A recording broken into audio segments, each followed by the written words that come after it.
At the end of this chapter, we find out that there is more to Face. Face is not over, and the Face fret is still there. And it's amazing getting to see this. Page 20, Hiro Mashima, the way he just zoomed out in the entire panel, and you just see all these faces spread across the entire continent.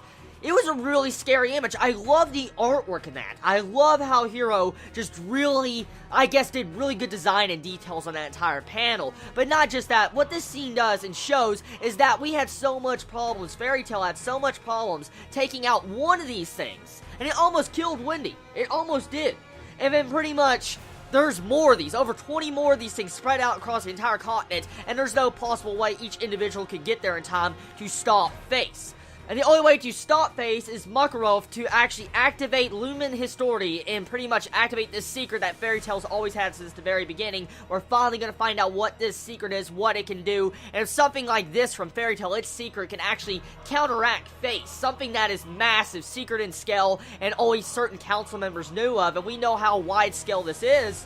What is Lumen Histoire? I mean, you gotta think about what exactly this thing is, Fairy Tail's secret, to be able to counteract something at this scale. So hopefully we will find out about that next chapter. But this chapter, though, it really was mainly a setup chapter. That's exactly what it was. It was pretty much revealing the threat that Face still stands as, and that there's more to it. We pretty much get to see, the Guild Master going in to activate the secret Fairy Tail secrets, and then we get to see Silver pretty much confirmed as Gray's father, which is very obvious. I neglected to talk about that last week. Yes, Gray and Silver as father and son, which was fairly obvious. I mean, it was really obvious since the very beginning. It's not anything that really shocked anybody, because I mean, when I first saw, Silver, I was like, oh my god, that's definitely Gray's father. But all the questions we have about Gray's father, Silver, is like, who is he? Why? I mean, for instance, why did he leave, Gray's mother? I mean, why? I mean, why was he never in Gray's life to begin with, and why is he working with Tartarus now? I mean, there's a lot of questions around that, but still, I wonder exactly what we will find out about Gray's father, because this will definitely change Gray as a character,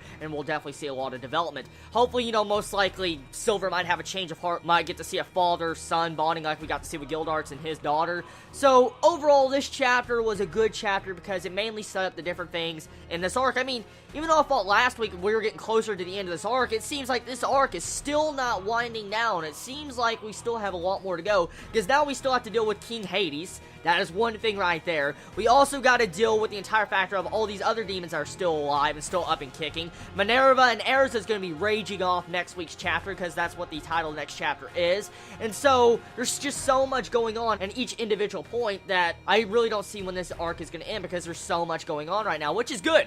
I'm glad this arc has actually taken some time to go through. We're getting some development, and I have a big feeling that this arc is going to lead into some other things that's going to be major later on. But, oh yes, I want to talk about one thing. That panel, I think it was the last couple panels of this chapter, we get to see King Hades, his face.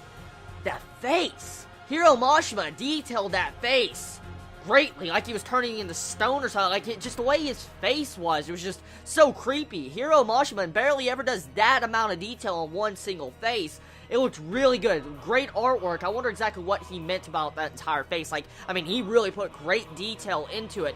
So, I feel like this chapter, it was good. It wasn't as good as the past couple chapters, because those chapters are going to be hard to beat because of the amount of motion and build-up and getting to see Lucy get development. And I highly doubt we'll have something as epic as those chapters we saw a while back. So, either way, I feel like, even though this chapter wasn't as, oh my god, level as, the other chapters, this was still a good chapter. So, tell me your thoughts on this chapter of Fairy Tail this week, everybody. I love you all so much. Please be safe. Chibi out.